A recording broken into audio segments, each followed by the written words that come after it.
Kasi lahat ng pagkakasakit natin, nasa kinakain po natin. Okay? So number one, nagkakasakit ang tao, dalawang bagay. Kulang sa magnesium. Okay? Yan po ang number one. Nagkakasakit yung tao dahil kulang po tayo sa magnesium. Okay? So, sino pong may alam na ng magnesium?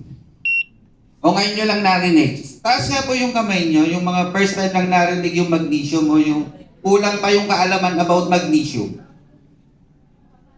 Halos lahat, konti, no? O sino may alam tungkol sa vitamin C? Pakitaas nga po yung kamay. Lahat. Tama po? No? Okay. So, ayun po sa mga expert na hindi po ako nagsabi nito, ha? After nito, again, sabi ko, huwag niyong paniwalaan sinasabi ko. After po nito, i-google niyo yung magnesium.